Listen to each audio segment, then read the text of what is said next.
Hi everybody, thanks for watching this. I wanted to tell you this is a little time sensitive. Greetings, dear ones. I'm Kryon of Magnetic Service. And once again, my partner steps aside. We described it before, a process that honors the human being. A process which requires that the human being remain where he is and shares the experience so he will feel it and know it. But he removes himself from the three-dimensional portal of the pineal. For in the moments that this takes place, it is not a gland. It is a meta-dimensional, multi-dimensional, beyond-dimensional portal. And it allows that which is the creative source inside you to expand. It is channeling. It is available. Always has been. In this new energy, however, it is available for the new information, the new thought, in new processes which are coming your way. And before we begin the message, and anything that is going to be taught in any combination, I just want to take a moment. What is your perception of what's going on here? Is it possible that there is an intelligent source in your universe, in your galaxy, that has helped put together what you see here? Is it possible that there is a plan that is benevolent to the human being because the human being is part of that creative source? Is it possible that you're never alone? And we've said those words for many years. Is it possible that the family is a little different than you think? Maybe it's even larger than you think. Is it possible that the message I'm about to give you is accurate, true, and real from a source that we claim to be not from this body of this human being?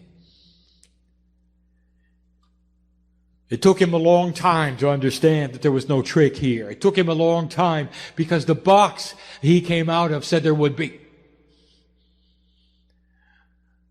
That the box said there are consequences for what you're doing. That God doesn't talk to humans this way. That it could be a trick. And that the darkness of the planet wishes to invade your soul. And he learned quickly that every single time he opened this gland and the pineal became the portal for the higher self, he got the love of God. That's all he got. And it's pure. The purest thing he has ever experienced. It is always the same. It has never tainted itself. It has never biased itself. It has never told a human to do something out of integrity. It is always congratulatory. More than benevolent. It's family. Never changing. 23 years. That's the way it should be, dear ones. And if you need some kind of proof that this is real, maybe, just maybe, you would open that part of your heart that you have the ability to open and say, I would like to feel something. I would like perhaps some validation within my cells that this is correct. And you would begin then to feel the chills that you can only get when you know the truth is being revealed. And the truth is, I know you. I know your lives. I know what you're going through. Oh, soul, you are known to me. We have done so much together. You have not seen my face or my name. I'm with you all the time. And when I say I mean the entourage, which is in that, which you would count them to be trillions, knowing who you are, standing with you in the hardest times you have, through the tears, through the sorrow, and celebrating in those moments where you choose to toast victory. And sometimes the victory is health, and sometimes the victory is solutions over problems you had for a lifetime. We know you are. You're never alone. There is a system that my partner has taught about for years. It's a system we have mentioned in countless channels. But we've never really dedicated a channel to this system in the way we're doing today. That includes the new energy of today, because this is a system most of you don't even know how to use. Some of you use it all the time. You just don't know what you're doing. It's not intuitive. It's going to be the truth about synchronicity,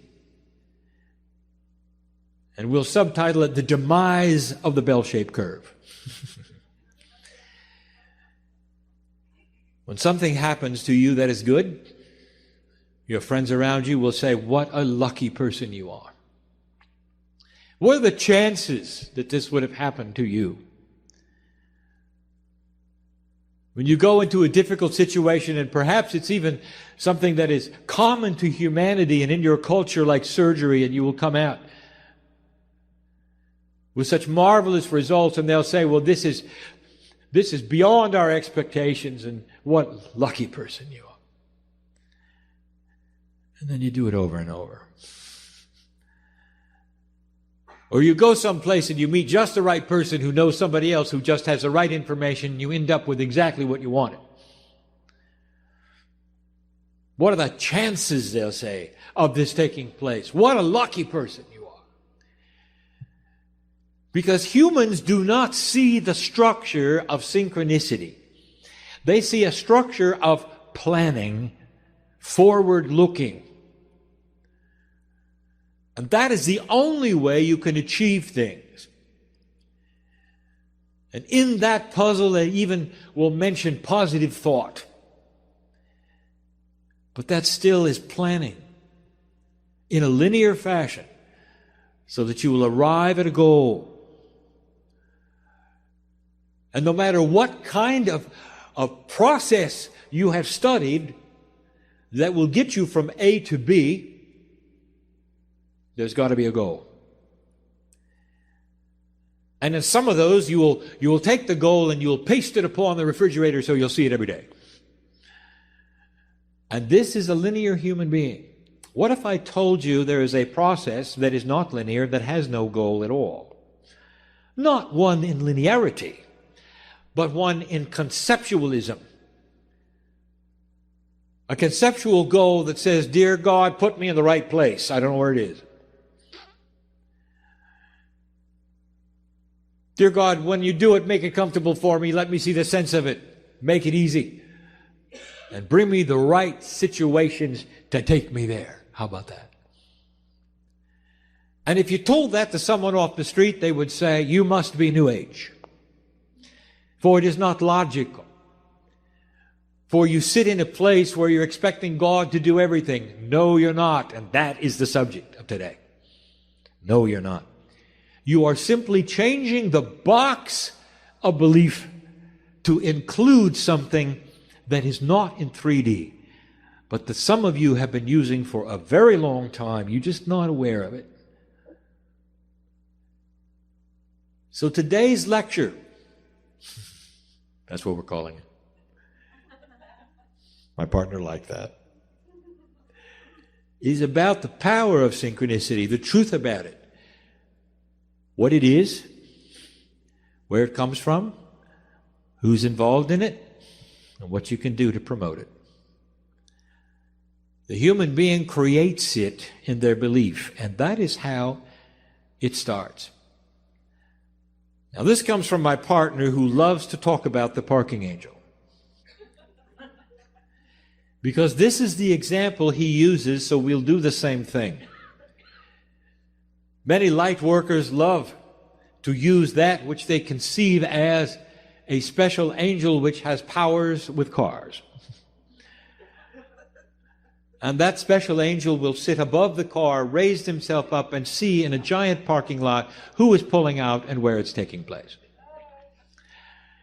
And you will assign your power to the parking angel, and you will find where somebody is pulling out, and it works. Now, this is not forward planning, is it? It is a different concept. It's a concept that you could place yourself, or an angel which becomes your eyes, far above the parking lot to see the parameters of the entire lot and what is going on with everyone at the same time. And if that were possible, then you, in 3D, could direct your automobile to the right aisle and the right place to find that space at the right time, especially if you're in a line with others, to arrive when somebody is pulling out. And it works. Over and over it works. It works because this is the definition of synchronicity. Not planning ahead, but a concept that you assign and believe in that requires an overview of a situation that you cannot have in 3D. Synchronicity. Now, I cannot close this parking angel attribute without giving you the rest of the story that my partner demands I give you. There is no such thing as the parking angel. It's you assigning your power to a mythological creature with a P on its chest.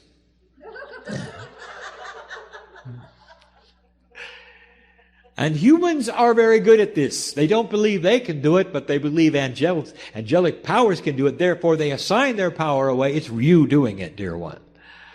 It's you doing it. You just don't believe it. So here we are with the example. It's the same one we've given over and over, my partner has given, that I've encouraged him to give because it is the one that so many of you understand. Now let us put that in a larger capacity. The scale of life and living. Here you find yourself in a situation where you wish to move forward into an area you don't know about. All you want to do is park. And when you park, that is a metaphor for putting the vehicle of the human being in a place that is appropriate for your life, wherever that would be. It gets you there so you can move on with what you came for. That is the metaphor. Humans have an idea where that would be. It's normal for you to build goals. I want to write a book. I want to create a healing center. I have this. I want to have that. It is absolutely normal. The first question I have to ask you is, are you okay if it is not what you think? Is it okay if it's better? Is it okay if it matches the akash you came for? And the talents you have that perhaps you're not even aware of? Here's how it works. This is the how in 3D. You come to a meeting like this and you meet somebody for the first time. You didn't come with them. You meet them in a place in the back or in the bathroom. And you get to talking and you find out you have common interests. And then anything can happen. They have information you need. Or you have something they need. And you leave with a connection you didn't expect. And the connection leads to something else. For they know people that you don't know. Vice versa. You would call them, meet with them, if you wish. And here comes something that you didn't expect. You find yourself working in an area you didn't expect to work in, that fulfills a lot of the things that you wanted. Sometimes you come with no expectations at all, and you meet a partner of life. This happens over and over because you decided to come to where family is. Over and over, human beings have resigned themselves to being alone because nobody believes what they do. And they'll come to a meeting of like minds and find somebody that does. Life's changes, romance, synchronicity. They didn't plan it. You see the difference? The human who steps out of the door on the way to this meeting, what do? I'm getting ahead of myself. What do? It's going to be a good meeting. Let's give it energy. Let's show up. Let's have a good time. Let's leave. Or, dear Spirit, if I'm supposed to meet somebody, then let me have the wherewithal to at least look for it. Do you see the difference here? One is planning. One is expecting concepts that you cannot define. Concepts you cannot define, which would guide your life into a place you didn't expect. I am sitting in a room with old souls, and at least a quarter of you know exactly what I'm talking about. You're here because of it. Somebody showed you something that turned you around. It made you look, didn't it? It didn't give you a doctrine, did it? It made you look. Can you put a price on that? It made you look into a place that said, am I divinely built? Could my biology have something bigger in it? Something called innate, which is intelligent and knows who I am and works with me when I ask it to. A consciousness within a consciousness. It would hook me up with synchronicity. Way beyond average. Way beyond the bell-shaped curve. So I just gave you the scenario that can happen over and over in meetings like this, in small gatherings, in large gatherings. I'll get to what was required in a minute. Now let us talk about how it works. And these are things that we have discussed seldom, and never in a package like this. And we've got to talk first about the majesty of the human being. It wasn't that long ago we gave you a channeling called the 9 energies of the human being. It's what I want my partner to begin teaching. It's esoteric, it's complex, it's time. And there are conceptual parts of the attributes that must be taught that go beyond what a human being is used to hearing, even in these meetings. And here is one of them. If it's true, dear one, that you are a part of the creative source, do you then logically understand that your soul, if you wish to call it that, is enormous and only a piece of it is inside your biology? If all of it were there, you'd vanish. You'd turn into light itself, more than the power of the masters of humans. You'd have that which Elijah and Elisha saw together and experienced. Vaporization of cellular structure because the power of God cannot live in a human being at full strength. Do you understand? And if you understand this, you will understand that you are only having a piece of what is you, that is the Creator, in your body. And so here is what begs another question. Where is the rest of it? It's with me. It's on the other side of the veil as part of the creative source. It never left. Now here is what is difficult in your box. You carry around a corporeal identity which is singular. We have said this before, and you're really not. You are part of a group which is God. A piece of you separates out and becomes corporeal. That's one body with one face and one, what you would call, life. This is how you see things. Now let me tell you, the truth is you are a multidimensional being, and part of you is on the other side of the veil, which you call God. Get used to it. It is not separated out. There's not a soul somewhere with your face on it on the other side of the veil, tapping its toe, waiting for the rest of it to come home. There are humans who believe this because all they can do is project their linearity onto the majesty of God.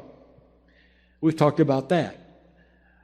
So get used to the fact that there is a quantum God and a linear human being, and you cannot put them together easily. You're part of the soup, which is God. And that part looks down upon you and is always available. Always available. Just like the parking angel. It sees everything. Imagine a piece of you. Let's put it in your 3D. It's a spy in the sky. It looks at everything all the time. It knows who you are, everything about you, because it's part of you. It broadcasts information to you which you receive through intuitive thought. Are you here? Are you understanding? It gets you to get up and go places if you're listening. And here is what you need to know. Every single human being on the planet has it. Because every single human being is a part of the whole. You understand that? What happens, however, if there's a broadcast and 90% of the people don't have a radio? They don't get it. The broadcast is still there with their name on it. They don't have a radio because they don't believe it. Then here comes you. Some of you got your radio a long time ago, and some of you are just getting it now. You're believing it exists. The radio is the pineal gland that opens up into a multidimensional portal and tunes right in to that which is you. And that is hard for a human being to understand. And it guides you left and right. It knows who you are. It's benevolent. It's part of God. It's part of me. It's hard to explain. It's why it feels so good, dear ones. You ever wonder why it felt so good? It's you. It's beautiful. It's beautiful.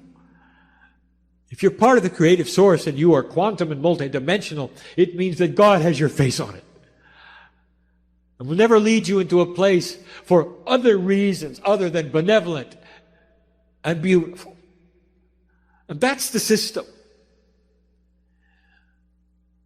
Now let's come back to where were you when you decided to come to this meeting, and what was it about? Some of you are sitting here today and you didn't know about the meeting until the last minute. I want to tell you, you're tuned in. Your radio's working. Because the intuitiveness spoke to you enough for you to look someplace, do something, go somewhere, and find out this was happening. Now I'm going to ask a magic question. Don't feel too bad, but who haven't you met in the room? And that is a big one. You can't meet everyone, can you? Now, we're getting into the process of synchronicity. And the process is guided through intuitive thought, through what you call the innate intelligence of the body to be in the right place at the right time and talk to the right people. And you can't plan ahead for that, can you? You have got to be tuned to it. Some of you have. You've discovered things today here that will make a change in your life. You met others. It's what it's about. So when the human being says to you, you must be New Age, you just believe these things are going to happen. No, you don't believe that at all. You're going to work for it. You're going to fine-tune intuitive thought, listen to it as much as you can, that puts you in the right place at the right time. Dispelling the notion that a New Age person just sits at home doing nothing, waiting for God to speak to them. That is not the way it works.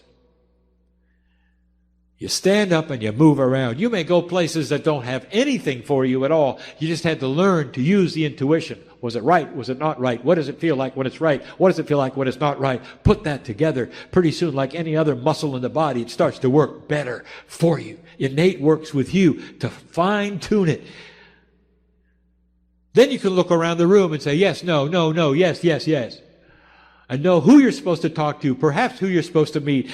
Understand the family is one. But there are those within the family that have got something for you. They'll vibrate different because they do. You see it in their eyes. That is intuition at its best. But wait till you see it returned. When you look at somebody and they look back, and you can say, hello, old friend, it's good to see you. And you might hug for a moment or shake hands depending upon the culture, and know that you've just met a best friend again. And they may have something, they may not. It just may be for a moment so you could intermingle in a quantum way and acknowledge the fact that you are old souls. And that's good enough. The hardest thing for humans is what I'm going to say next. The process is different than you think. We have established first, it's not linear. That it is a conceptual attribute that you cannot plan on, and the timing is not known, and you cannot post a goal on your refrigerator. So it requires the human being in faith with no clock. That's number one. We've established that the information comes from that which is a lot of you on the other side of the veil, because you cannot hold all the mastery that you have in the corporeal body. And you are part of the creative source and always will be. Part of you is on my side of the veil. It's the part that talks to you intuitively, that says, go left, go right, stand up, sit down, go over there and meet that person. And the next one, it's hard.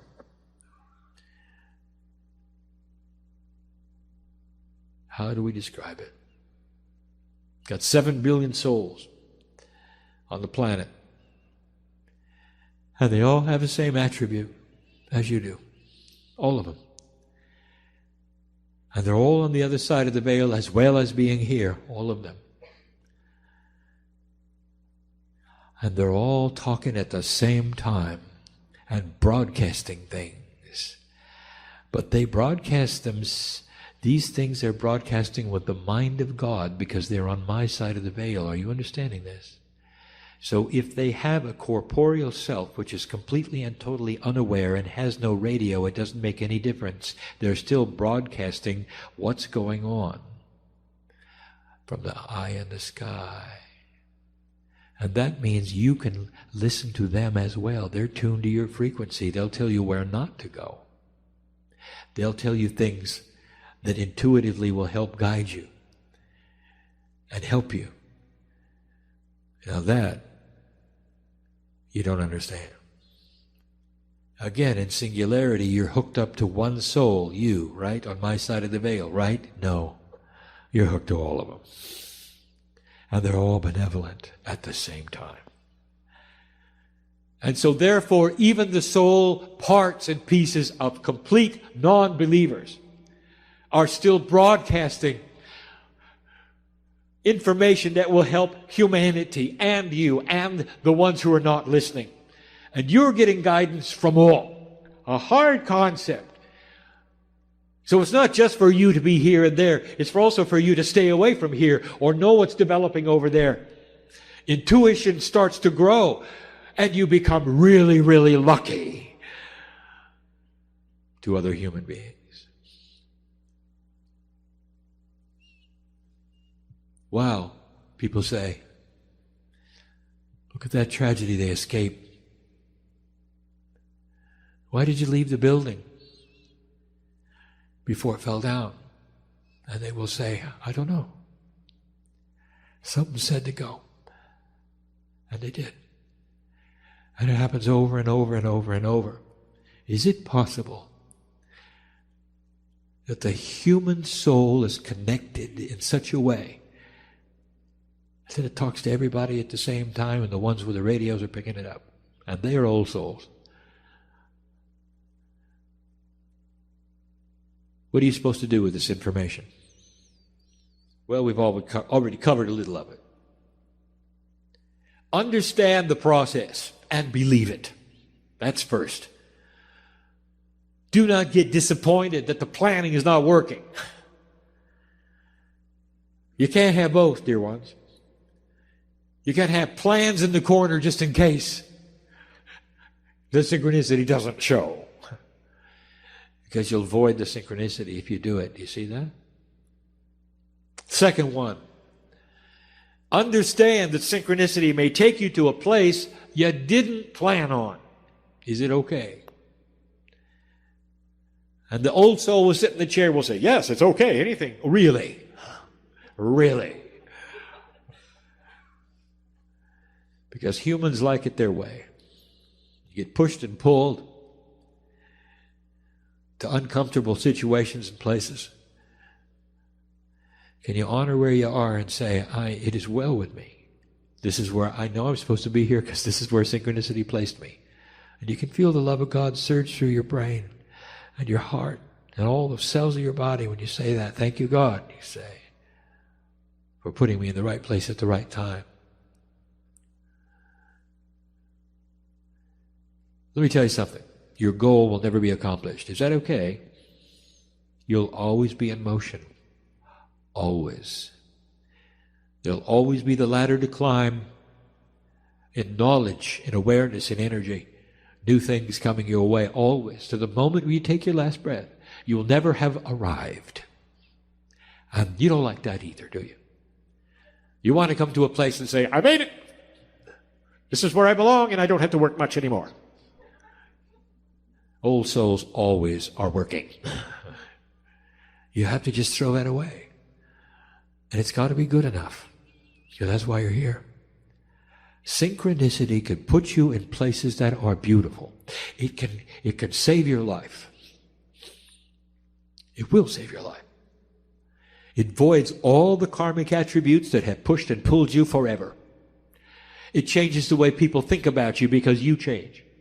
It changes the way you think about others because you're put into places to see who you are. It rearranges that which you believe because you start to have reinforcement of action that is working. And you can stand tall and tell somebody you have no idea where you're going and you're proud of it. And you're healthier than they are. And you're happier than they are. And you love people they won't. You see what I'm saying? This is a change. It's a change in everything that the human being has been taught in 3D. And it's not let go and let God. It is a partnership that's a new arrangement that's conceptual and demands work on your part. Demands it. You've got to change how your brain works. And move into this place where before you leave someplace, you're going to look at it differently than you looked at this one. And you're going to say, if, then, that, I will, help me with it. Expect synchronicity. And if it doesn't come, it wasn't supposed to. Humans are funny. Look at the phrases that everyone in your culture uses. Well, I guess it was supposed to happen. They have no idea. Or the universe had a message for me. They have no idea. That's exactly right. Exactly right. But I've just given you the mechanics of it. It's beautiful. It's for you. Information is being broadcast all the time. Even from the non-believing souls, because they're on my side of the veil and they know this is for you as well. It helps you go from A to B. More than that. It helps you to run into processes and principles and people that have things that are going to marry to your Akash. This is what's new. There's going to be a beginning of a marriage, not just to help humans navigate humanity, but to navigate that which is coming. Setups for the next time around. Now, what do we tell you? The last time we spoke, Akashic inheritance. What you learn this time carries into the next. So the setups you have this time will carry into the next. You'll remember them, and you'll keep going. Today's synchronicity is tomorrow's future. It is that important that you start to learn how to use it and to carry it, how to expect it, how to believe in it, and change the way things work for you. It's part of this new teaching that we're saying. It goes beyond the bell-shaped curve, which says that in this room there's averages and that there are those who are better and worse at certain kinds of things. No. You can control it. All you have to do is nudge it a little. And it's called synchronicity. And it's not sequestered to you, old soul. any single human being who wishes to get the radio. And the radio is the acknowledgement of the higher self and the fact that God is inside, a willingness to listen in a way they never have before to a source which is loving and beautiful and will never change. And so it is. Hi, everybody. Thanks for watching this. I wanted to tell you this is a little time sensitive. Greetings, dear ones. I'm Kryon of Magnetic Service.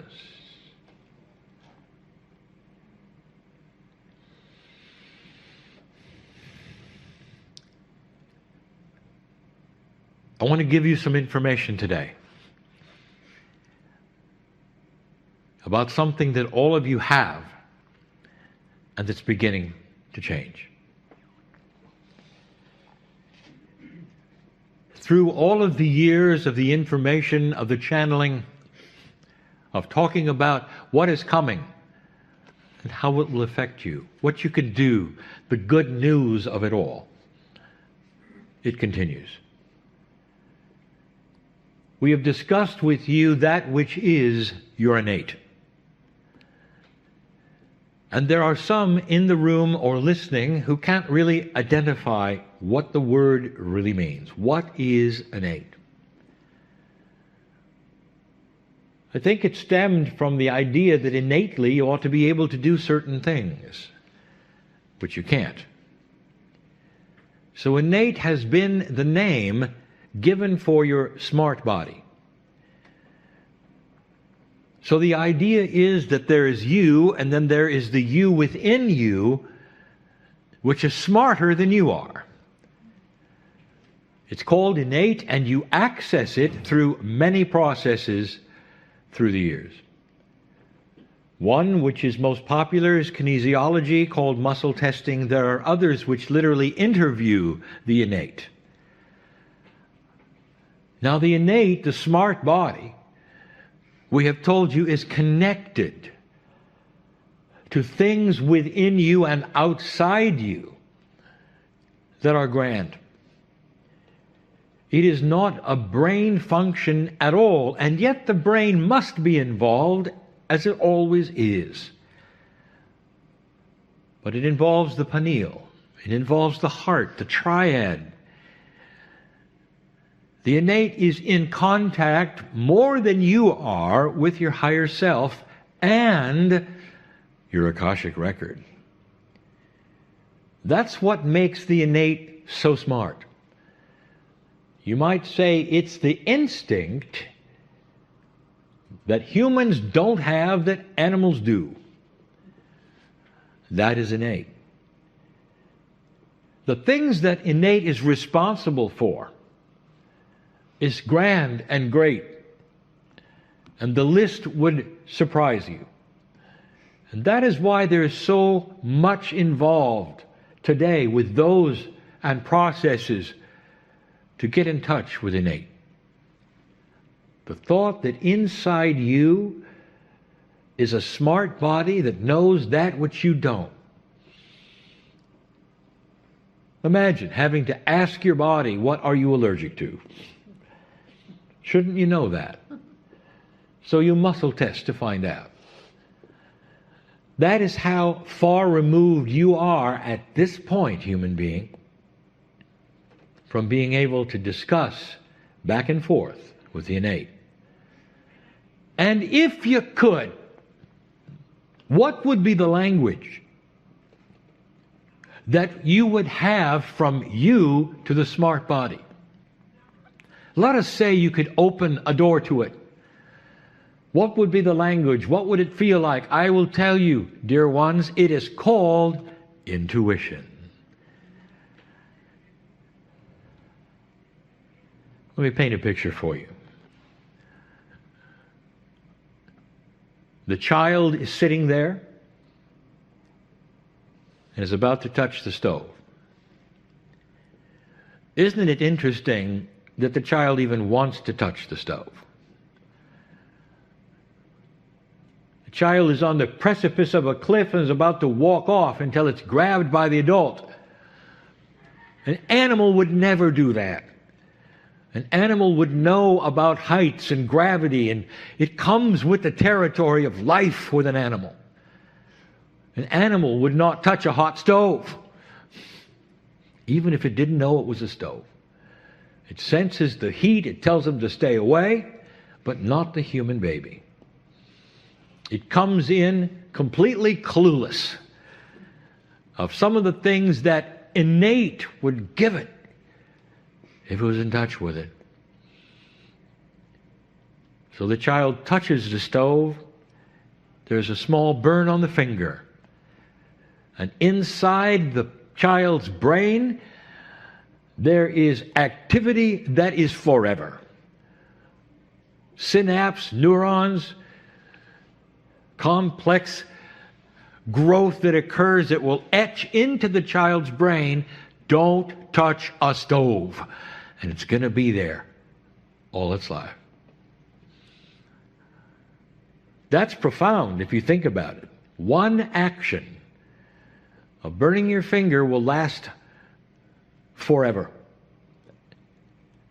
in your lifetime. Then the child passes on, comes back, and wants to touch the stove.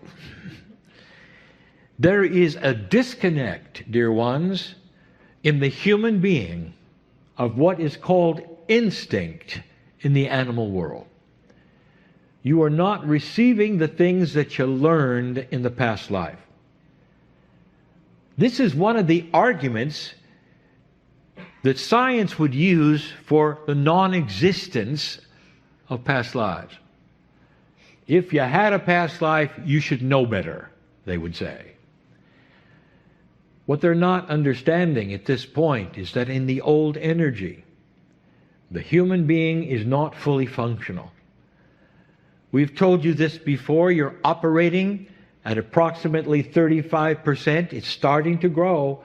But on a scale of 1 to 100, you're only a third of the way there.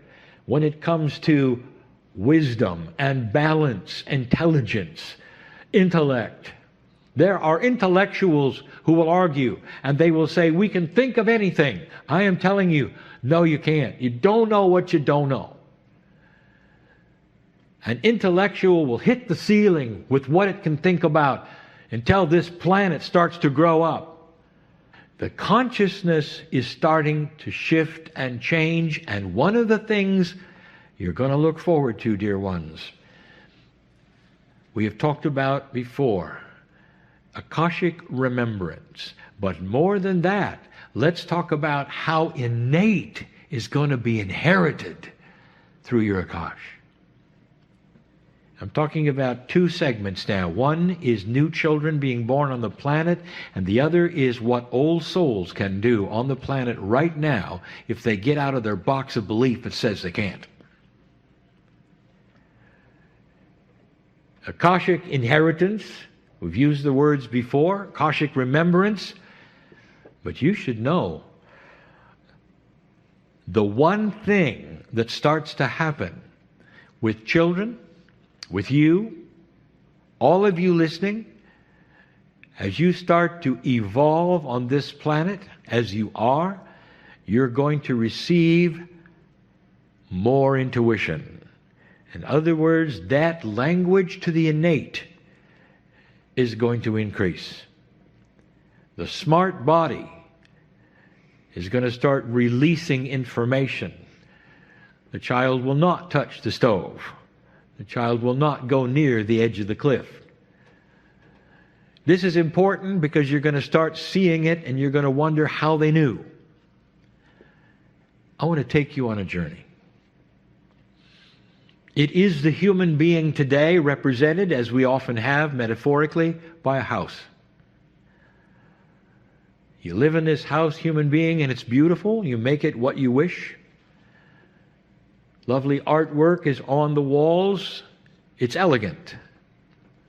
It's soft. It's where you may have an altar. It may be where you meditate. It's you. It's beautiful. It's where you sleep and where you eat. But at the center of this house, that's always been hidden from you, the core is a room. And in that room is the real human being, the smart one, the innate. And what you do is to live all around the innate. And in that center room, you might say, well, there's got to be some doors into the center of that area. There are. And you start using them. But they don't open outward. You can't pull them towards you. They have to be opened by the smart body within. And a few of them aren't doors at all. They're little holes in the wall. One of them is called kinesiology. You can find certain things out by poking a stick through the hole. And if the stick moves a certain way, you know certain things. All of that intelligence, balance, wisdom of the ages is in that room, and you're poking it with a stick. I want to tell you something. There are big doors to that room that will open, and I want to give you the labels of the doors, because the label of the door will tell you exactly why they're not opening. Let's go to the door called worry. You intellectualize things. You get a shell of worry going in the human body. Your innate will never give you intuition because it blocks it. Worry blocks intuition. Worry blocks intuition. Go to another door. It's called anxiety. It's a relative of worry. Anxiety blocks intuition. Go to another door. Fear. Fear blocks intuition. Do you want to know why the animals can be born on the field and up and running with the herd in hours? You want to know why? They don't have those things. They don't intellectualize. They don't have worry and anxiety. The fear they have is only related to survival. In other words, if an animal had any kind of smart innate, and it does for itself, it's there when it's born. And yours is missing. Because you're so smart. You learn quickly what to worry about, what to be guilty about, and all of the blockades that keep that beautiful, inside, smart body, innate, captured and trapped. Think about this. The innate is connected to the higher self, to the pineal. It knows so much. It has all of your akash. It has all of the wisdom. It's you. It's the core you. It's there. Every single human has it. And you got to poke it with a stick.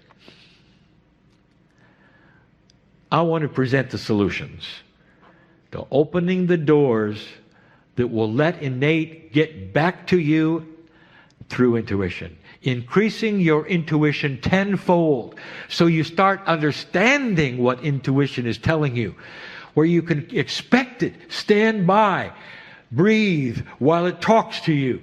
Understand it's a power and not a fleeting experience that you wondered what you heard. I want you to take out your eraser and erase the words on the doors. And I want you to smile while you erase worry and anxiety and fear. And suddenly the doors have no labels at all, and you will feel them suddenly start to be open from the inside. The innate is realizing there's no more blockade. And you will start to be at peace. It is the peaceful human being that has the greatest intuition of all. It is the human who understands who they are, so they don't have to worry. That they understand there is the Creator inside, whatever that means to you. You're part of the system. You belong here. You're not an accident. You start to understand that and feel at peace with it, even smiling with it. And here it comes. The intuition you've been asking for. Turn right, turn left, do this, do that. This is bad for you. This is good for you. This is interrupting you. Change your attitude, change your food, change your path. change your family. That is the intuition that you have prayed for, that every human being wants to hear, the smart body that is connected to all that is. You came in with it. Did you ever wonder why humans don't have the instinctual power that animals do? I just gave you the answer. Too much intellect. Too many things to figure out, to worry about, to analyze. The example, we might have given it 50 times so far. When you leave the room, you'll go to your car. You'll enter the car and start the engine, and you'll drive away. But let me tell you, if this was an example of what you do with your own body, you'd get in your car and you'd have to read the manual of how the engine worked before you stepped on the gas. You want to intellectualize every single motion of the pistons involved. You want to know the pressure ratios and the fluid mechanics of the transmission. And that's what you do with your own lives. You intellectualize yourselves to the degree that innate is trapped. Innate is your best friend. Innate wants to be part of this new age. Dear ones, children are going to be born with greater intuitive power. And that is why they are going to upset the apple cart and the systems, even more than they are now. For that intuition will create wiser decisions than when they were here last. But the old soul, you can do it while you're here.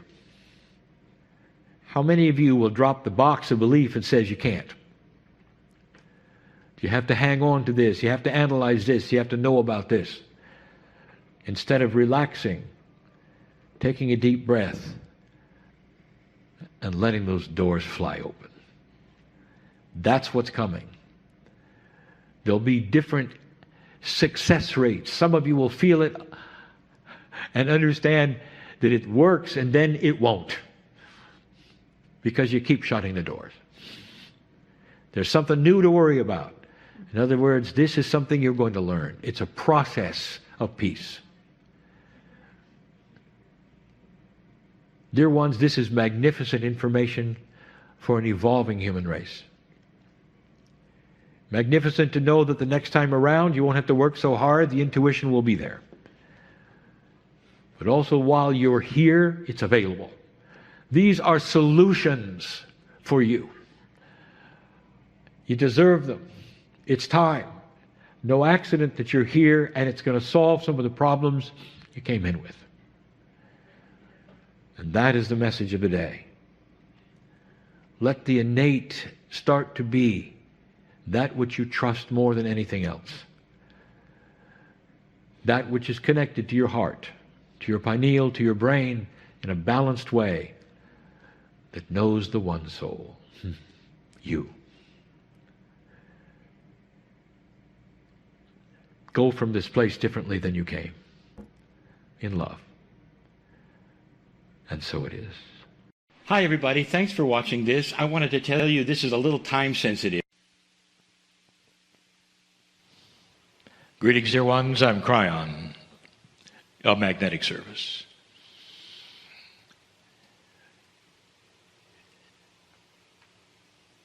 It's a really profound message, is it not, that you just heard.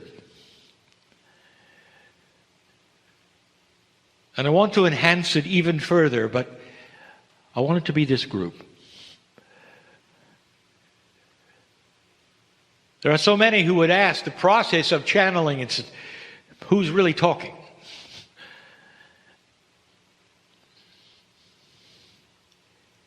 If you could suspend just for a moment in this room all of the ideas of what you believe is happening now, all the ideas that you've been told by those around you, by your parents, by the authorities, by the teachers, If you could suspend all of that into a soup of unknown, and just for a moment, be without any knowledge that you've been given, and be ready instead to accept that which is spiritual common sense, and that which intuitively you feel, instead of that which you've been told you should. If you could do that for a moment, I'll tell you what would happen. You wouldn't ask who's talking. There would be a sudden alliance. You could know the words before I speak them. You'd know that inside each one of you there is a glowing, metaphysical, metaphorical ball of energy called your soul. Without bounds it is. Without a place, really, it is. And yet it resides in you.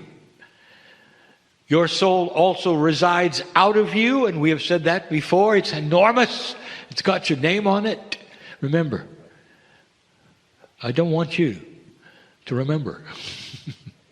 I don't want you to remember anything you've been told. Right now, the playing field is blank with no energy at all. What do you feel is the possibility that you were born on purpose, and that residing in you in some mysterious way is the beauty of the Creator of everything? And what happens in this is a oneness that goes way beyond the room or you or the land you live in. It's a oneness with the air you breathe, which is also from the Creator. And if you could suspend all of the things for just a moment that you've been told, this is the way it works, this is what to expect, here's what's next. If you suspend that, I would like to tell you something. You can start building a truth that goes beyond anything anyone has ever told you. And you can call it, your name goes here, truth. Because it's the truth of you. And you start asking questions, and if you want to metaphysically, metaphorically muscle test them, do it. Am I here on purpose? Yes. Does the Creator of the universe know me? Yes. Is it possible that when I die as a human being, that beautiful part of me goes back to the creative source? Yes. Therefore, say it, it makes you eternal. It makes you not a human. The human is simply the vessel that is being used right now. It's in the mirror every day. But the real you is magnificent and is loved by God. God is the name you made up. Human being, you made it up. If you don't like the name, make up something else so that you like it. The eternal light, the great central sun, Spirit, the Creator of all things. Give it a name. It's you. And what this actually will do, if you can simply suspend all of the chatter of who you're supposed to be, what this does is enable you and empower you to solve the things you came in with. Now we get personal. I know who's here. I know who's here because the God in you and the God in me are the same.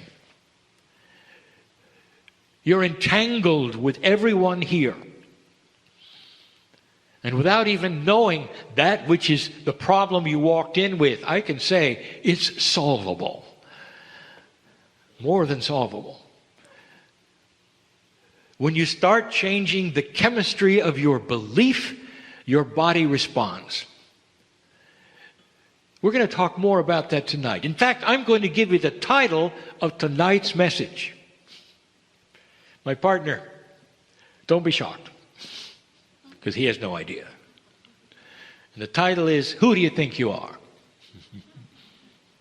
Now, my partner will worry about it all day. And that's his issue. Dear ones, what I'm telling you, you really don't know. You really don't. You think you do. Yes, I've been told I have a piece of God inside. Thank you. What's for lunch? The profundity of what you have from the Creator inside you is lost on most. And when you start understanding that the fire of creation, of life itself, resides in you, you realize that all things that would straighten out your life are there already in the field. It's a matter of selecting them with a human consciousness that starts to be tuned to this truth. There are those who say, well, I have an alliance to a prophet that I'm very fond of. And I ask you this, does the prophet feature love? And you say, yes, the prophet features love. And I said, then stay with it. Because that is the key. The prophet will eventually tell you that you're God. The prophet will eventually tell you that you're sons of God. There's nothing wrong with the following of those who give messages as long as they are the truth of love. But you're not compelled, dear ones, to go in any direction except one. Except one. Sit there without a bias and accept what is coming in love. How many of you are brave enough to say, I have no idea what I'm going to do about this or that or this or that? But I have peace in my heart for the first time because I know what's coming. Solution. Healing. Peace. There are those in this room who cannot stop the chatter. I know who's here. And that chatter is something you will say, well, I was born with it, or it's always been there, or I worry about this and I worry about that. Are you listening, my partner? And the chatter is you, dear ones. There are those that, how can I stop the chatter? And the answer is by stopping the chatter. There's a button in your brain labeled chatter, and you push it all the time. And as strange and odd and humorous as it sounds, this is the bias that you've been taught. Taught these things by your parents, by society, by those you trust. This is a shift of everything. It's a shift of you. It's a shift of paradigms. In this planet right now, there are so many awakening to the idea that you don't have to have a certain way. What has happened even in the last 2 or 3 months regarding leaders on the planet who have had a shift, of others who've had a shift? You start to see it on your news, dear ones. Not to repeat necessarily the channel we've given before, but the news will tell you, well, it can't be true, it's temporary, or there's something else, because of the chatter. And the chatter that says that nothing can be good, it'll always return to something poor. And expect drama. That's the chatter. It will someday start to reduce. When human beings tune in and expect good things and not bad. When the very word drama means something else. Let me ask you something. When 33 miners came out of the ground in 2010, was there drama? And the answer was yes. And it was all over their faces, and they cried. And they hugged one another, and they said, this is impossible. This never could have happened. And the relatives were on their knees. That's a drama, dear ones, that's different than before.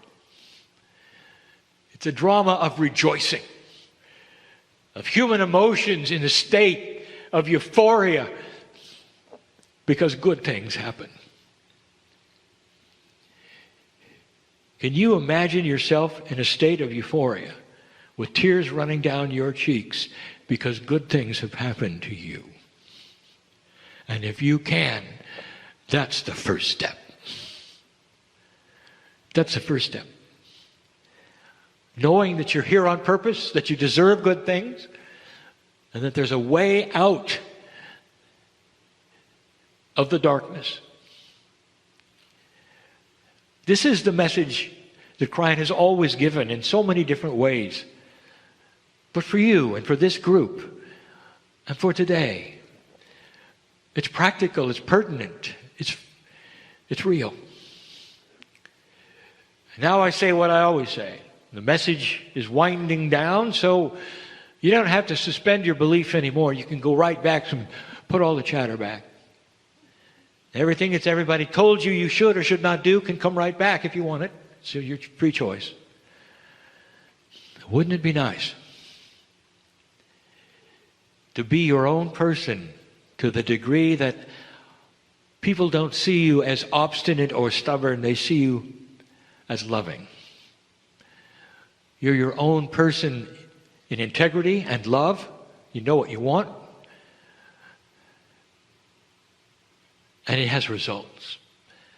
And I will tell you, the people who may criticize you today because of what you say in this way will be on your doorstep later asking you how you did it. That's the truth. You have an avenue to peace and solution, lack of drama and health. And that avenue points right back to the source of all that is, which lives in you. And so it is. Greetings, dear ones. I am Kryon of Magnetic Service.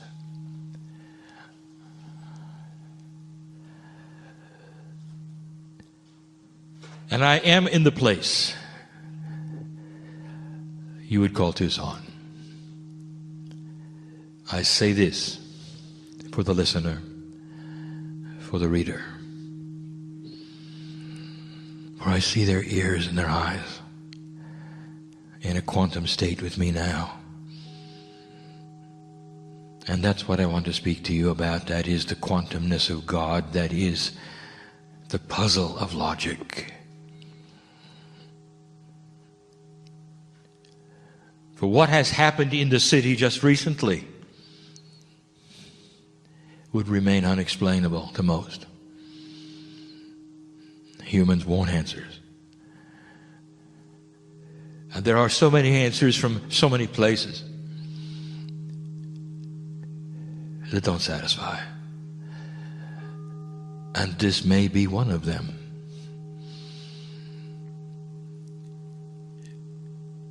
The reasoning escapes all of you because there are no reasons for such a thing.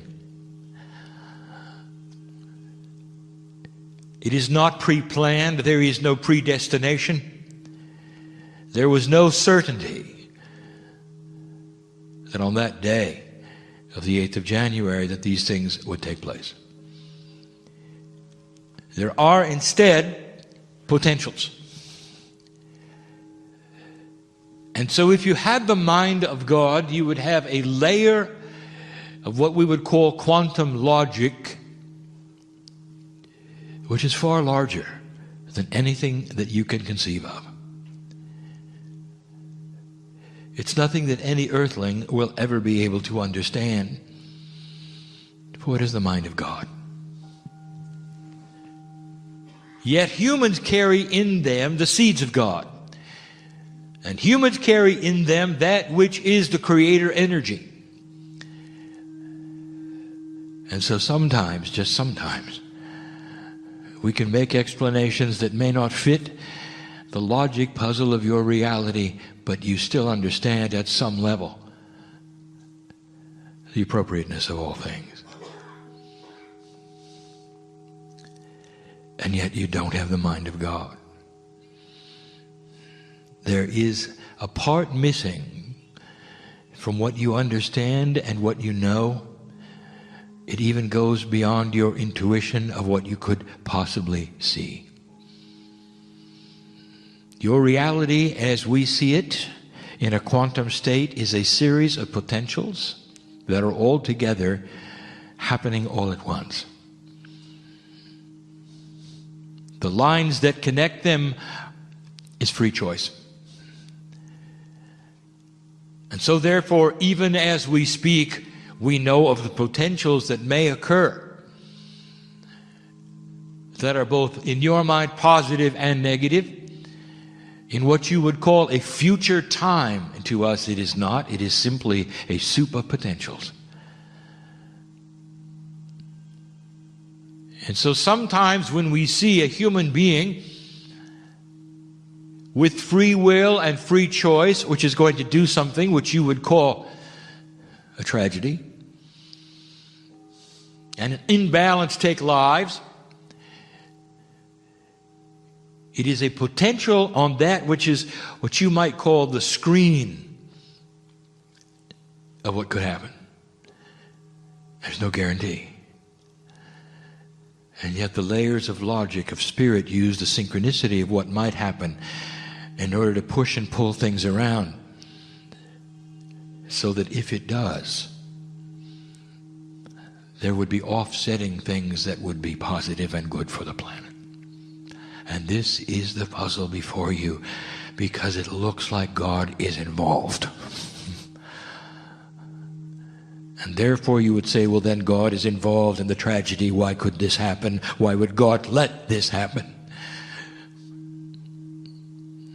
And we get this constantly, on your knees in sorrow, tears. If you're really God, you would not have let this happen. And the puzzle before you that is outside of your logic is this: that the potentials are known and there is no predestination. We are in a quantum state where time does not proceed like it does for you. Even the date was unknown of when the human would decide to pick that gun up and go to that place for whatever reasons and accomplish that potential. Free choice. And so it is that which you would call the creative energy or God works with humanity and free choice. It is the test of the planet. It always has been. It is the crux of the energy that is developed here. But you don't know how it works. And so you come to judgment outside of the purview of all of the knowledge that you need to make a decision like that. I'll give you an example. The classic one that is given in logic classes, even in your schools, to show you what you're missing, to show you sometimes how you think. There was a championship frog. It's a parable. And the championship frog was taught to jump when the owner of the frog yelled, "Jump." Cause and effect was established. The frog jumped every single time. The question was put, what would happen if you removed the legs of the frog? And so they did. The master yelled, "Jump," and the frog did nothing. He just sat there. No legs. Therefore, all of the scientific journals of the day wrote up the experiment, and it said it proved conclusively that removing the legs of a frog makes him deaf.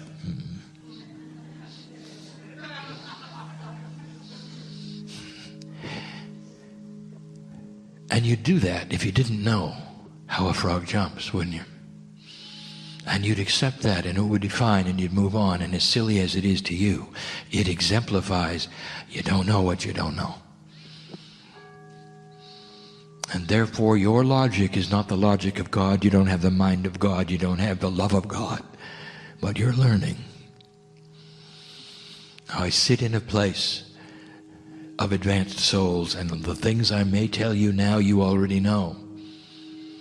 You've already dealt with this tragedy. You're already working on it. You already understand part of the puzzle before you, and you're way ahead of me.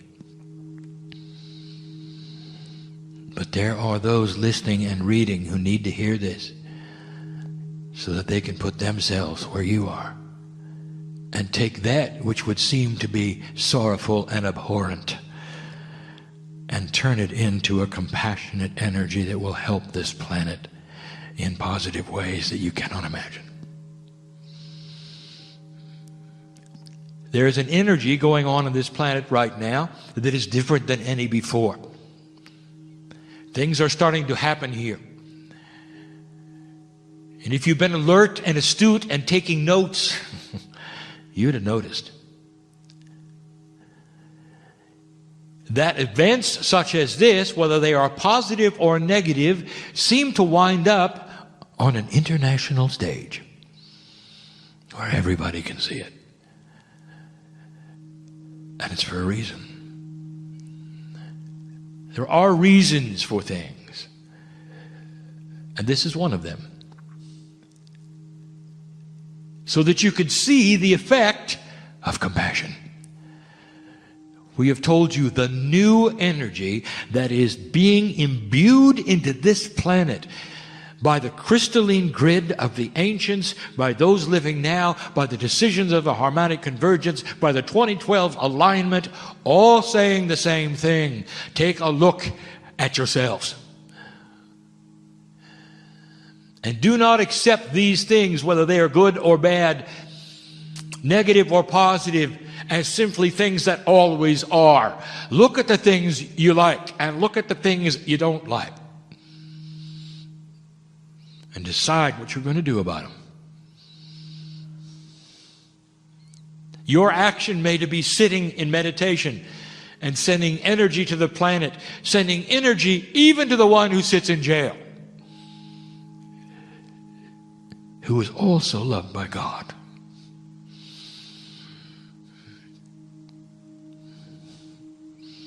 You had something happen in October. And you'll remember it for a very long time. 33 miners came out of the ground. And for a few hours, the entire earth celebrated 33 lives. And here is an example, dear human being, of something you've never seen before. The earth can generate compassion without death. Good news. Compassionate news. Reunited families. Beauty. And the 33 over and over, 33 letters in the message, 33 hours to get them out, 33 men. And they ask, what does the 33 men, what mean? What could it possibly mean? And we told you again and again, the numerological aspects of 33 is the compassion of the Christ. And it's been before you, so you could look at it. It's not a mistake. It is a lesson. And the lesson is this: you can get just as much attention and create just as much compassion with something that is beautiful than that is tragic. And this is new for the planet. There are several axioms to remind you of that are new, and the number one is that these things will be spotlighted from now on. They haven't been. In the past, this actually could have remained local. And it wasn't. I'll show you that in a moment. I'll give you some things to think about, the synchronicity of it all. Here's another axiom. That compassion from a light worker has at least 10 times the energy of helping the planet from the compassion of one who is not an old soul and has never awakened to the Creator inside. Therefore, if you're going to have a compassionate action on the planet, let it happen where there are a lot of light workers, you see. Now, Spirit did not create this tragedy, but because Spirit knew of the potentials of it, there were certain kinds of things synchronistically that worked its way. You don't know how a frog jumps. It's going to sound like Spirit planned it, and we did not.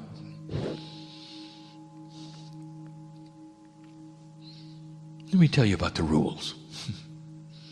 Before we even speak of the event, let me speak of the rules of God. God loves all unconditionally. Rule number 1. Number 2, God does not punish humanity. This city did nothing wrong. The people that were involved did nothing wrong. And yet human beings want to go to their knees in guilt and say, what is it that would have created such a thing in our backyard to our people, to the child, to the legislator, and to the 6 who are not here anymore? What would we say to that? What did we do wrong? And why us? And that is always the question, is it not? And you wring your hands and ask for answers. Because we knew of the potentials of a human being with free choice doing what he did, it was not that difficult for us to work with it. We could not stop the human being, and we never will. Any more than we could have stopped those that boarded the airplanes and flew them into buildings, where 3,000 people died, horrible deaths, crushed. And it wounded the very heart of the nation. And they cried out, you could have stopped them. Oh, the humanity, they say, you could have stopped them. And this is what you should know. The rules are this. Human being free choice will always trump the actions of God. But because we knew it might happen, synchronistically, we had those ready with cameras. Synchronistically, everybody caught it. Synchronistically, the entire nation could have the compassion which went right into the crystalline grid, which will never be the same. And the 3,000 knew it. And so did the 6. Standing on the other side of the veil years ago in your time to us today, we saw the potential. We see the potentials of what those unborn will do. They are only potentials, but they are in the soup of our reality, our quantumness. You don't know how the frog jumps, so you cannot fathom what this must look like. It's not predestination. It is predisposition. You are predisposed to follow perhaps a karmic path. For that which has you come to the earth with the parents that you have, with an unbalance that might occur with the actions that then may result. And we knew it before he was ever born. And that means that we knew at a level you cannot fathom the ones who went there that day to receive the bullet. They knew too. Not consciously. And I spoke to them before they came in. Here's the potential. See it?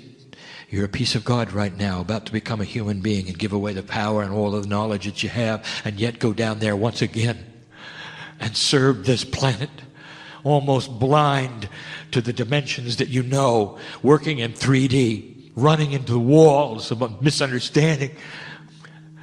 And look at the potential. You might not last long. I spoke to the 9-year-old.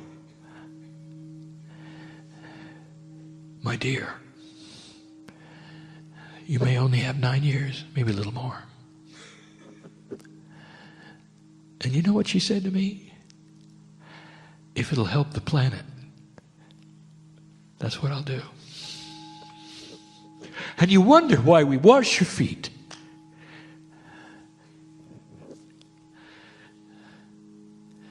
It's not up to God to stop these things, but we can do everything that is within the purview of what we are allowed around human free choice to make the best of it. And so let us speak of the event.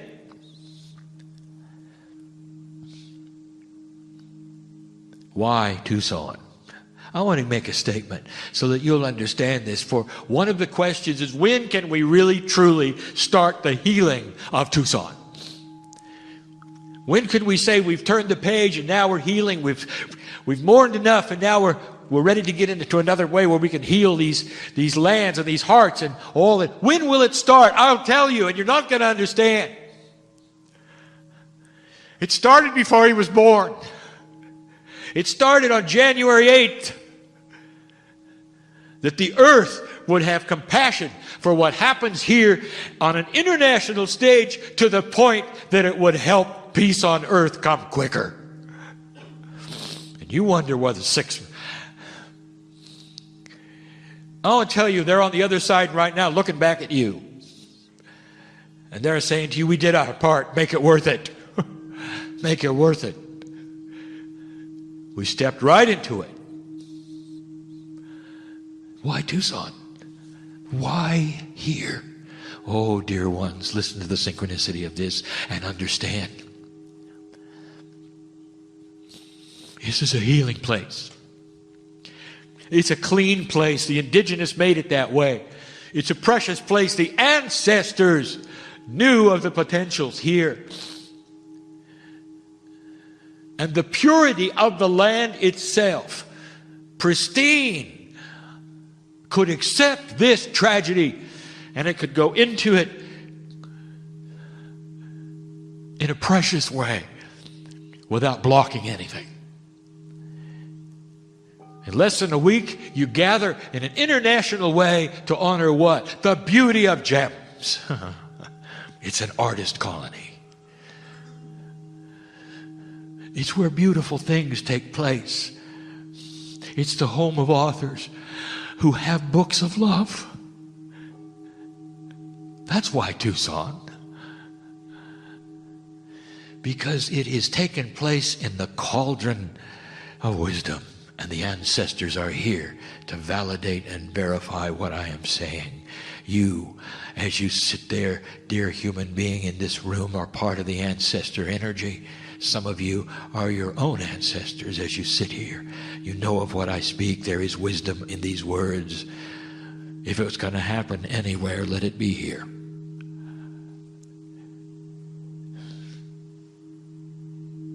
For this is the energy of wisdom. And it will be able to generate a compassion that no other place would understand but this one. For those who deal in art and music and beauty and sound and light are wise old souls. And there's a lot of them here.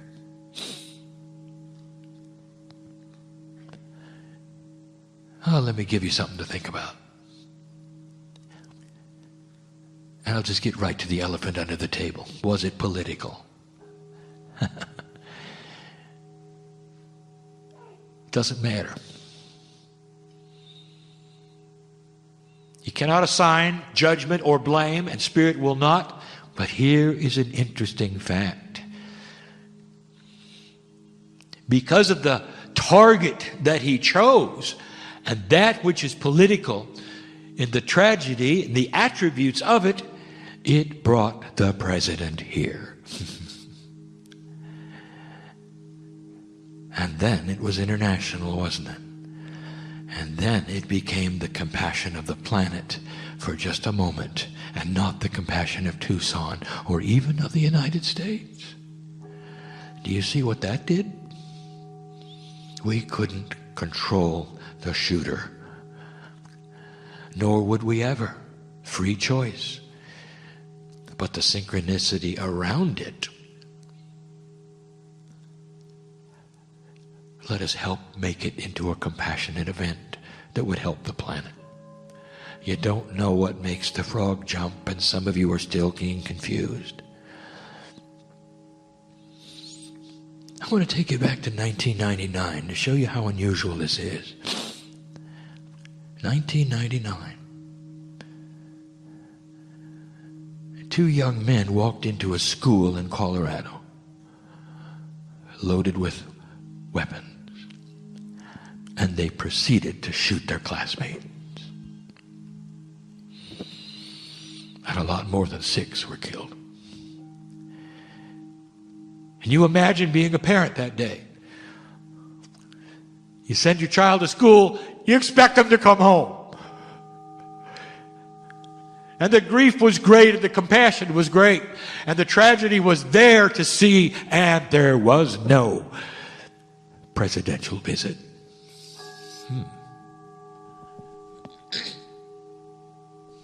Are you starting to see this? 2006. A very unbalanced man walked into a precious place, an Amish schoolhouse, and killed the children. There could be no greater dichotomy than this. The Amish are already sacred, compassionate, gentle, harmonious people. And in walked that which was pure evil to them. And the whole community reeled with sorrow. And the president did not visit. Now, here's what I'm telling you. It took center stage, and for one reason. So that what a human being did here in free choice will actually create compassion for the planet, and an energy will be created far, far, far greater than any tragedy that you might assign to it. And that is the logic of God. You don't know how a frog jumps. And all that phrase means is that there is so much here hiding. The 6 who left you, who you will mourn. The son of Patricia who left you, who you will mourn, will all be back.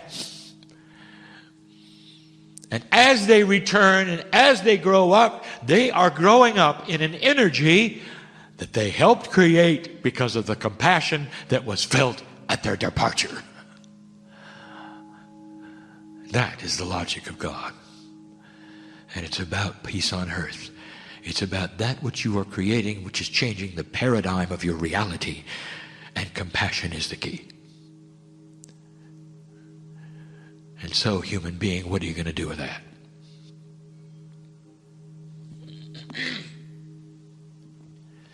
Last week, I gave you a message about the potentials of 2011. And there were those in the room who attended. And I'm going to repeat something I said there, for you need to hear it, and it has to do with politics. It would seem intuitive to every single human being in the room that in order to accomplish what you do as Americans in Congress, you must have at least 2 parties. For that is the way it has always been.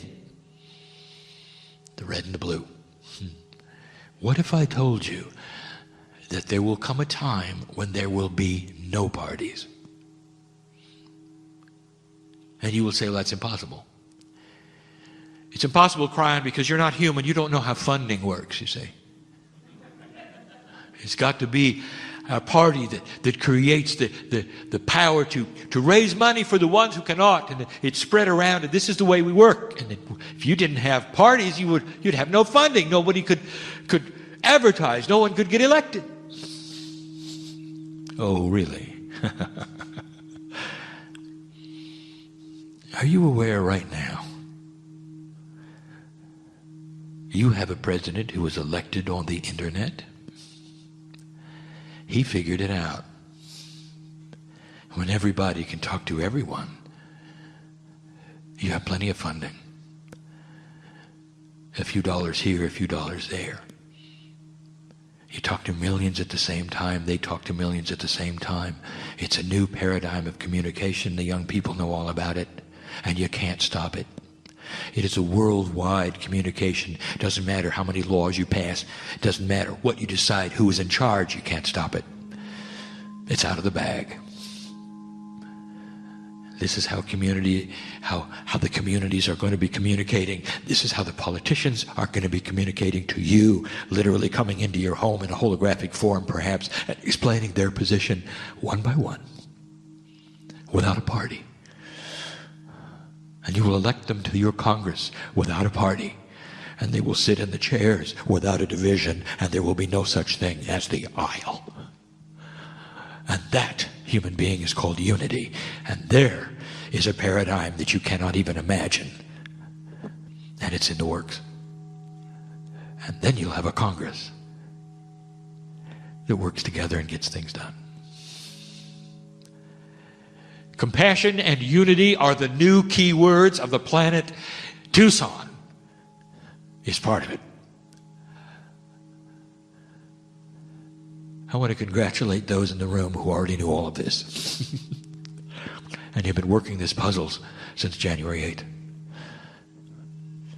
Who have been healing the land, sending compassion to those left, trying to explain it to those who needed to have it explained. There is love here. There are reasons here. There is appropriateness here. You're all working the same puzzle. There'll come a day when you'll understand it all. When I see you on the other side of the veil briefly before you come back, you'll know how the frog jumps. And we'll look at each other and smile, and you'll go, ah, ha, ha, ha. Send me back. I've got work to do.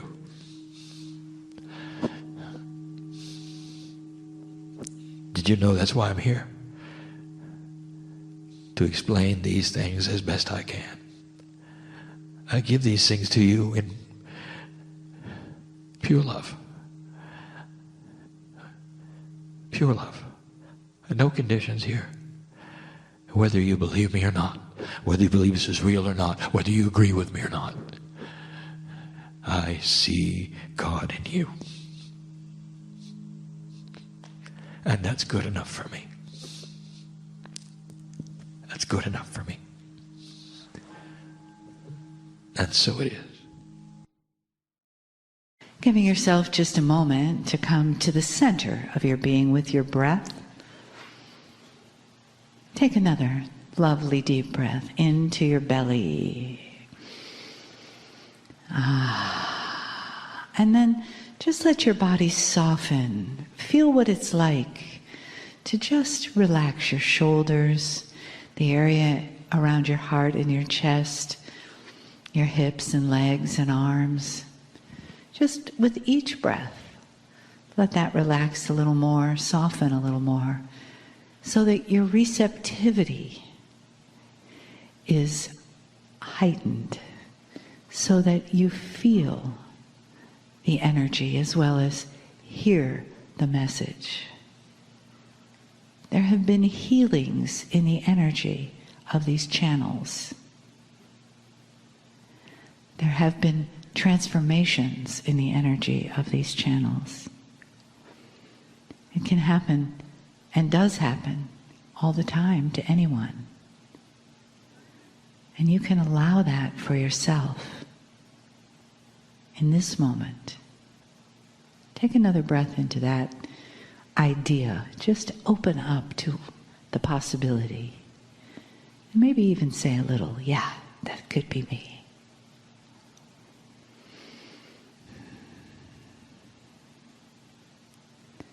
And as you soften your breathing, find that beautiful halo around your heart, knowing that this is the place of home in your body, place where the light shines out from and into. And you can walk forward with that light around you as these beautiful messages from those who love you so dearly begin to unfold.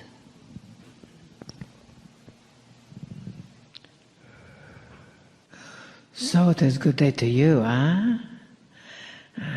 We are so grateful that you are here, your light is shining bright, your vibrational frequency is raised. When you walk out of that room, you won't even touch the ground. You just float by and all the hotel staff will say, "What is up with them? I want some of what they've got." Huh? You see, that is the key, is to maintain that vibrational frequency no matter where you are.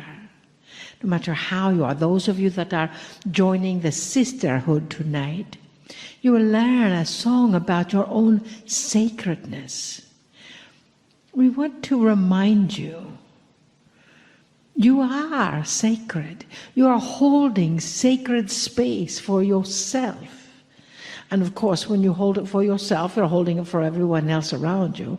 But in that sacred space, it's like we have many times people ask us, well, what are my guides and what are their names and where are they and do they come from Texas or do they come from somewhere else? Huh? They may come from Texas. Yeah, they're bigger there, right? But you see, your guides are within you. Yes? Your guides are all around you. Your guides are here in your heart. Your guides are in your little toe. Your guides are all in your soul star chakra and your earth chakra and everyone in between. They never leave you because you are sacred. So understand, and we want you to feel this in the cells of your body, that sacredness cannot be removed. It can only be there. You can feel that you can separate. You can believe that you can separate yourself from that sacredness. But ultimately you cannot. It just may go dormant for a time until you're ready to acknowledge it again. For you see, you are where you are for a specific reason, a specific cause, a specific purpose, a specific place. Now we have to clarify that. We had several people at one of our groups that said, well, where is the purpose? Where is the purpose? It is not a purpose, it is a purpose. You understand the difference?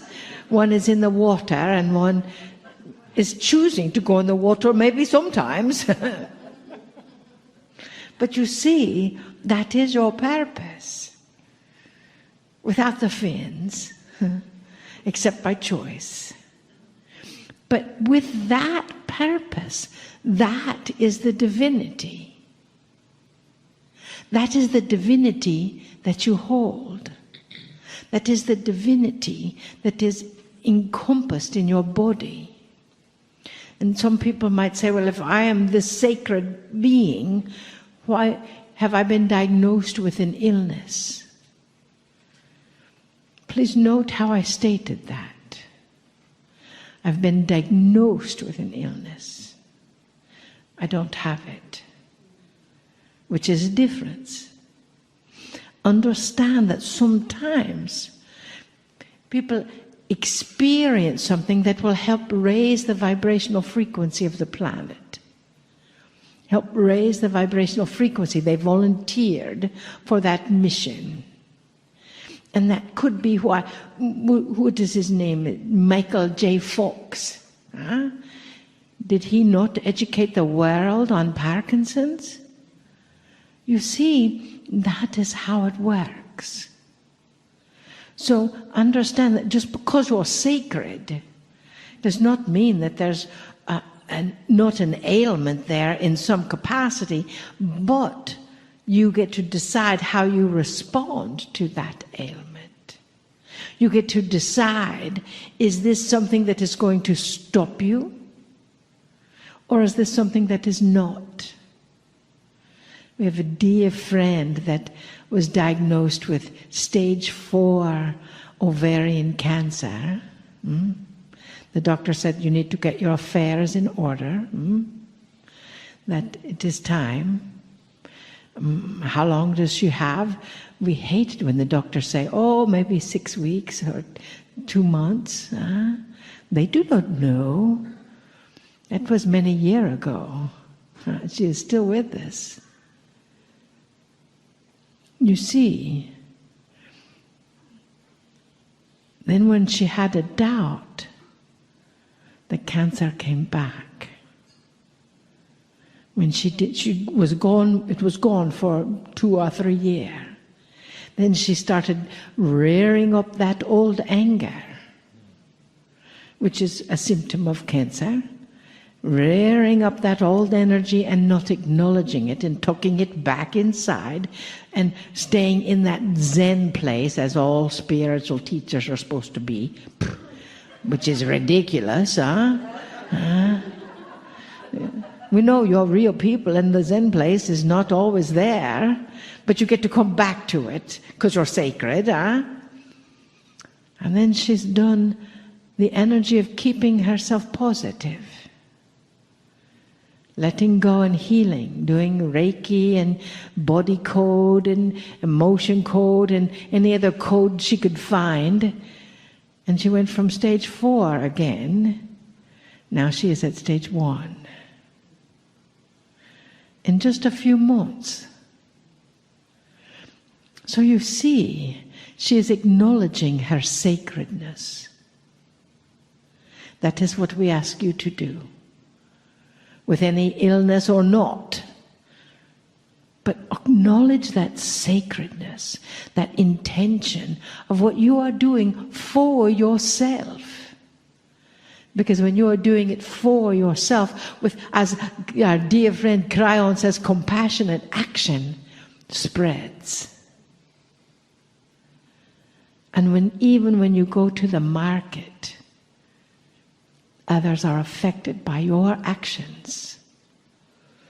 And when you know that you are sacred, when you know that magnificence within you, when you have that acknowledgement that yes, you are a work in progress, and the sacredness may seem to be a warning sacredness sometimes, or that is when the not so Zen place comes in, that is all right.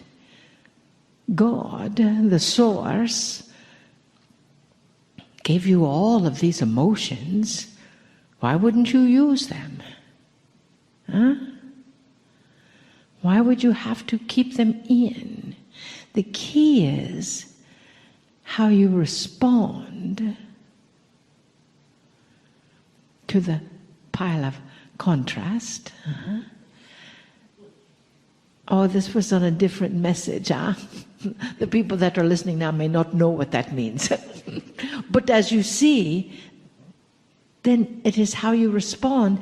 And if you realize that you are sacred, so what is the solution that is coming from that?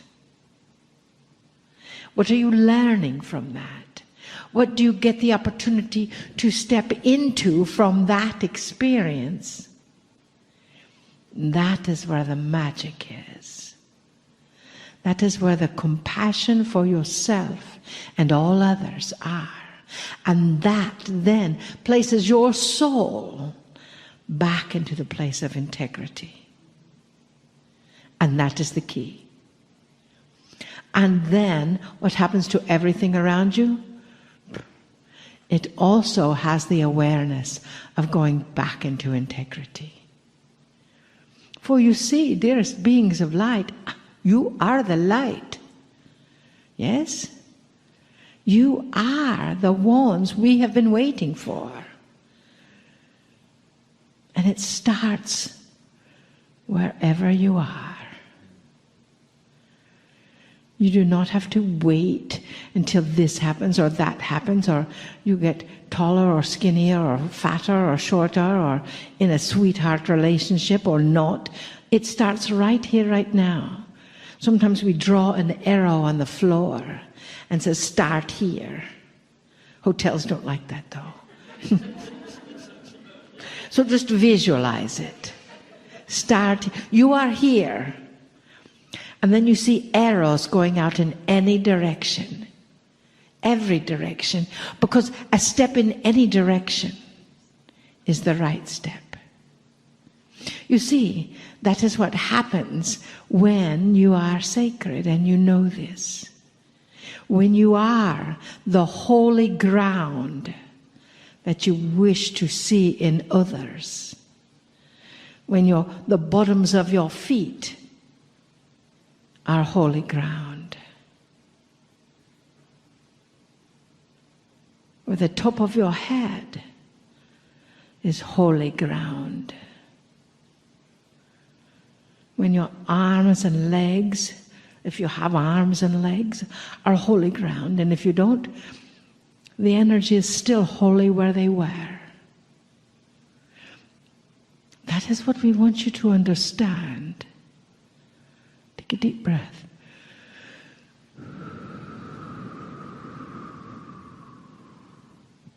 And again.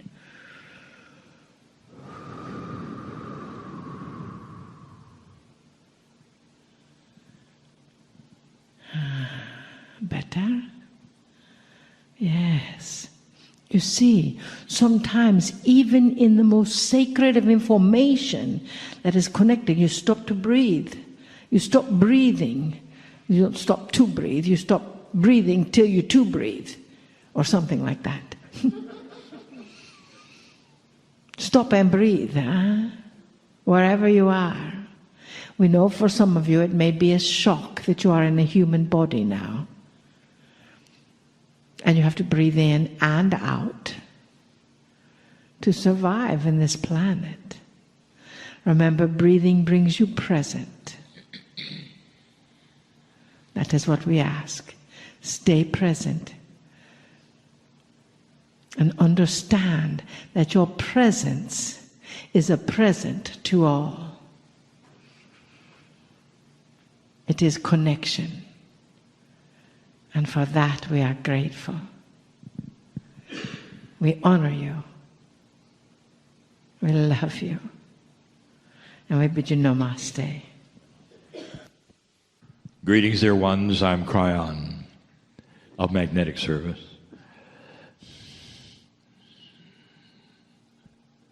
I promised you a second channeling on this Saturday in Austin. It would follow suit with the first one in its theme. And so we'll do that. It's a message we've given before, and an important one. Unless you have been following the multiple channels that we have given over the years, these things are new. And so there are those who have been following and said, well, Kryon, you've given this before, and we're going to give it again.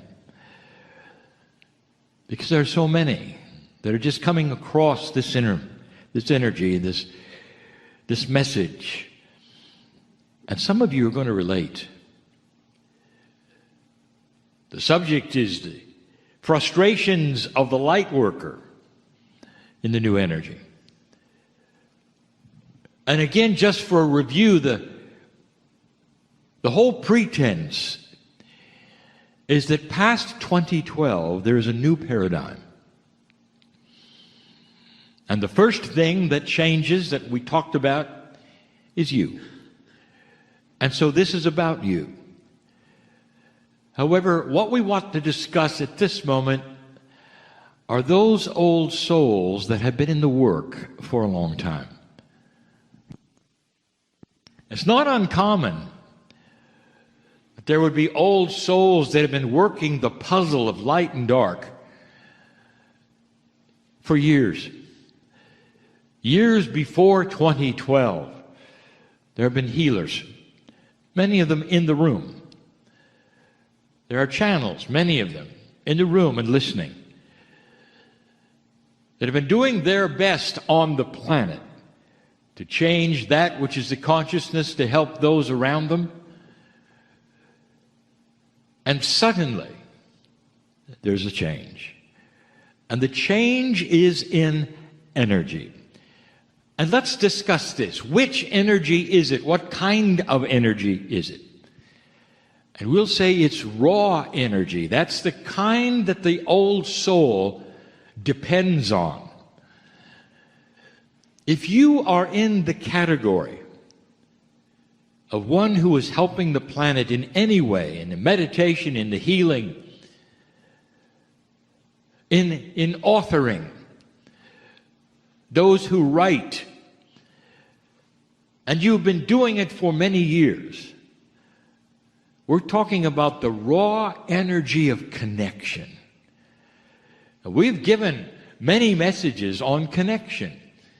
So let's talk about what that is. It's elusive. It's intuitive. It's what is taught as innate. It's that connection that you have with the Creator. Let's walk through a scenario. The writer, which is writing books about that beautiful relationship and the compassion with Spirit. Or perhaps they're writing a manual on self-healing. Or even on what it's like to move into an ascension status. All of this requires a connection to Spirit. And in the past energy, those who've been doing this for a long time count on it. And you sit down and it appears. One of the nice things about being in that energy, and there are those here who have done this, is that the clock stops. That's a metaphor, but it truly feels that way. You seem to have ideas and you write and you're blessed and you come forward with wonderful words and things that would help other people, and suddenly it's tomorrow.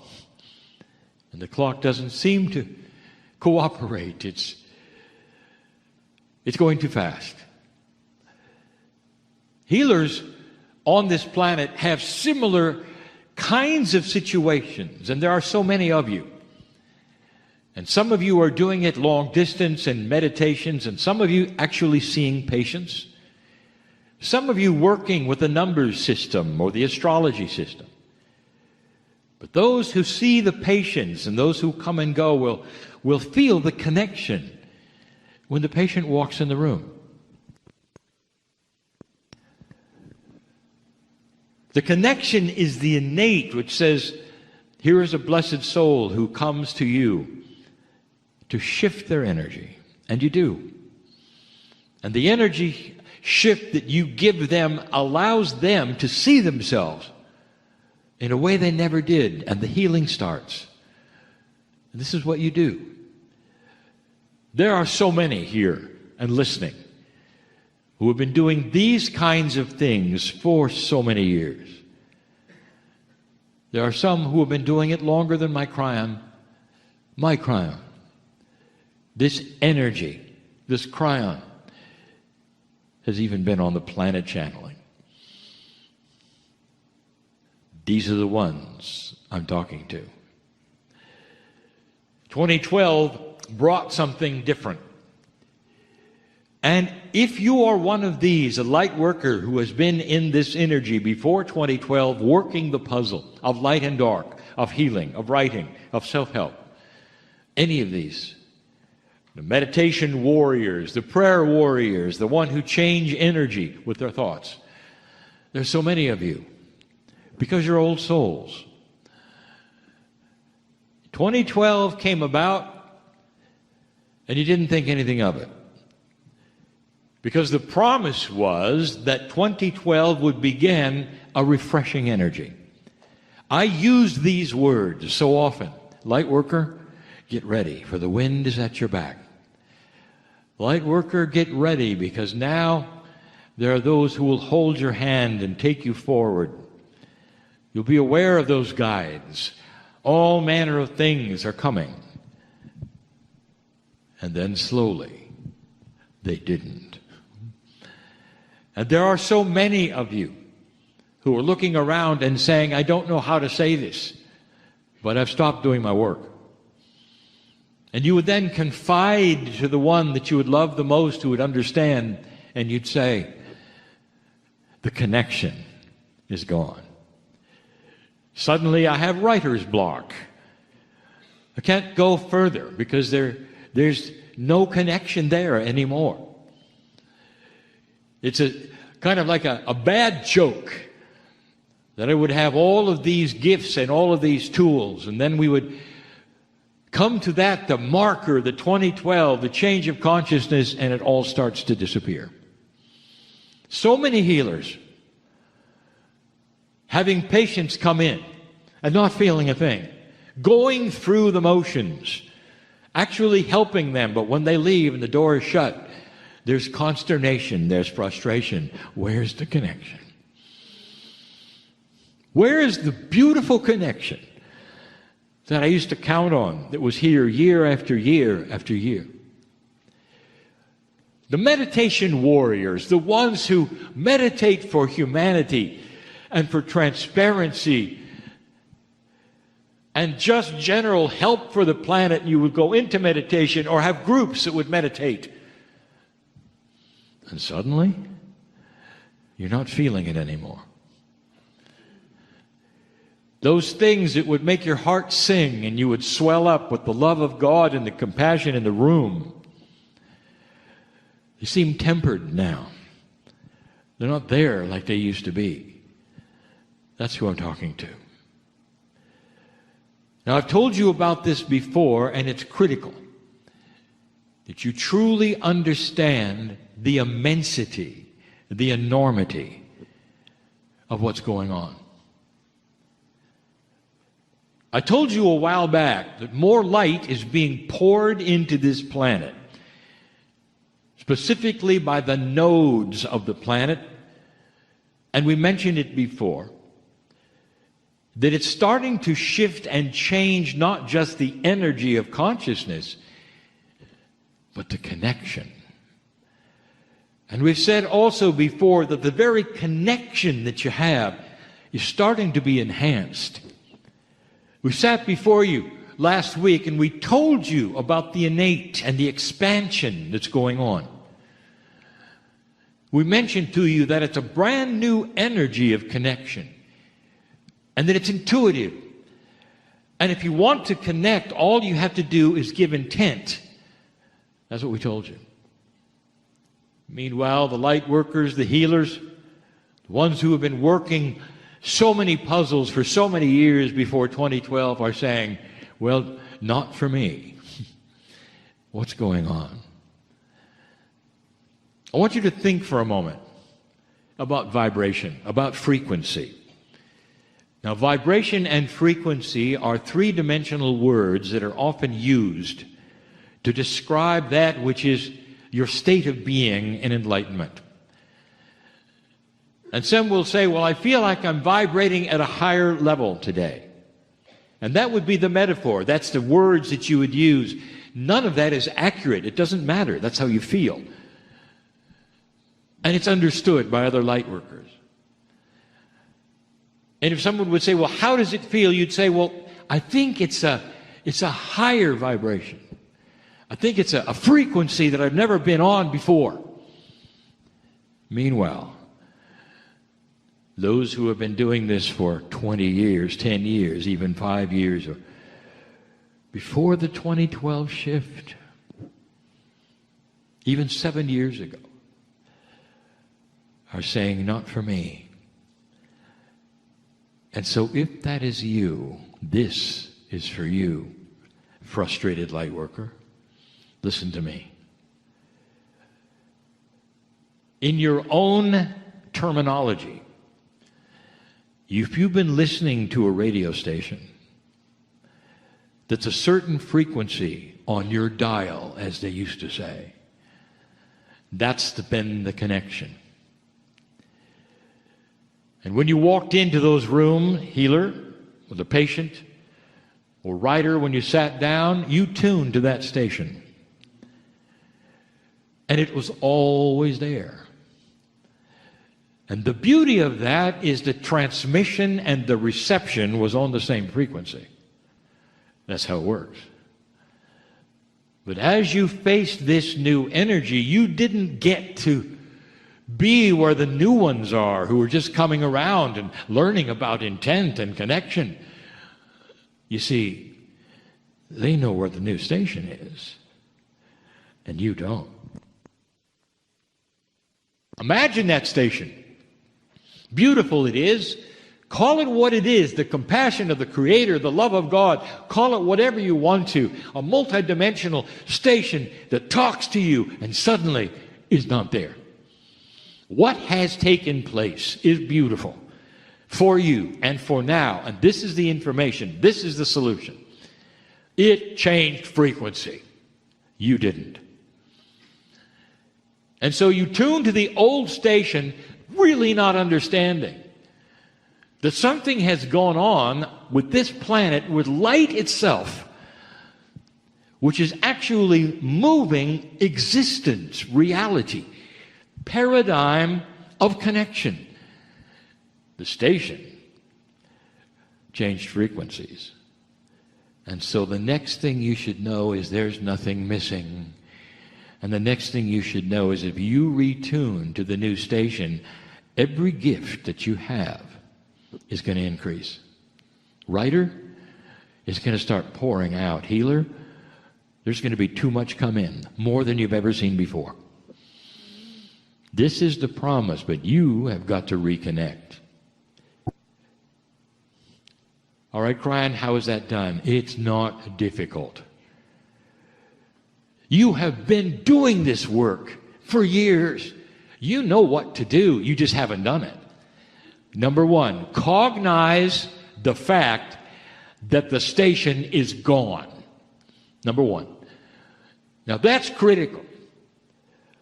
Cognize the fact that the station got higher and you got to go to another frequency. And here's why it's critical. Because human nature comes in. When you lost that connection, what's the first thing you did? Think about it. What did I do wrong?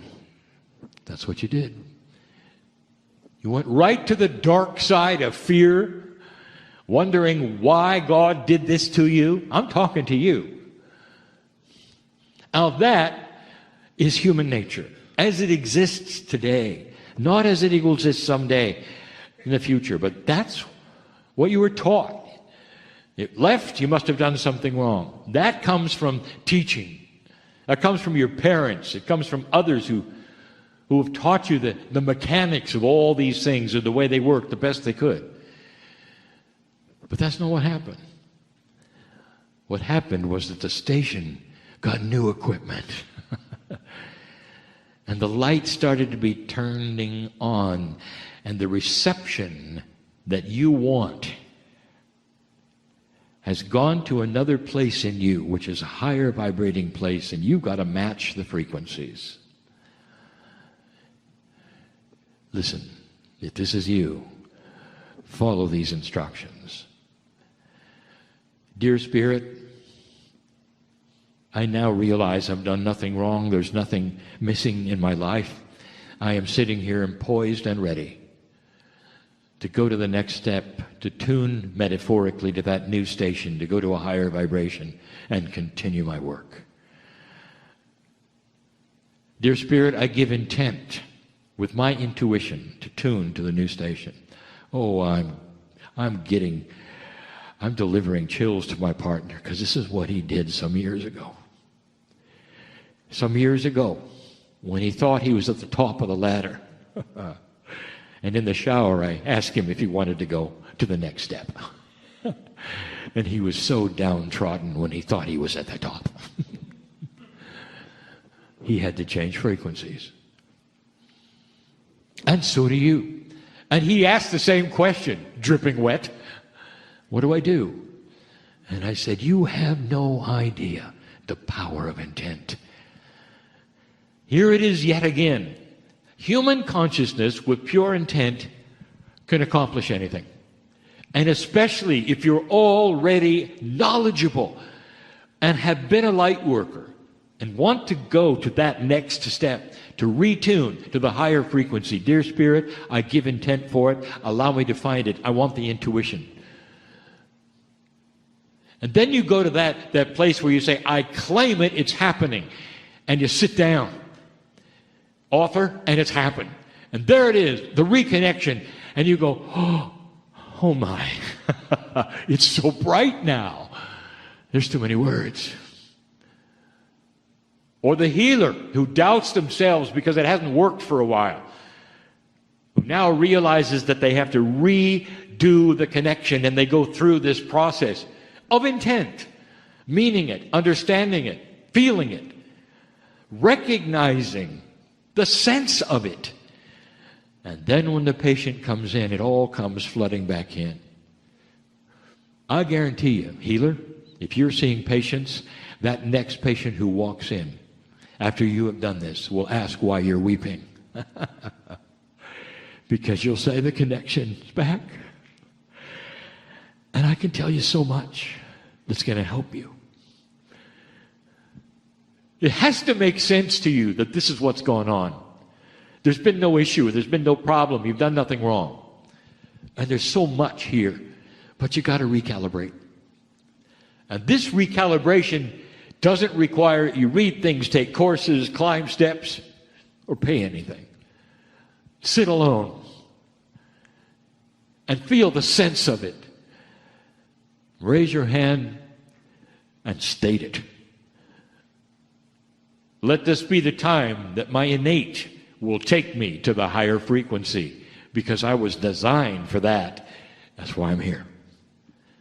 And for the rest of my life, I'll be connected in a higher way than anything I've had before.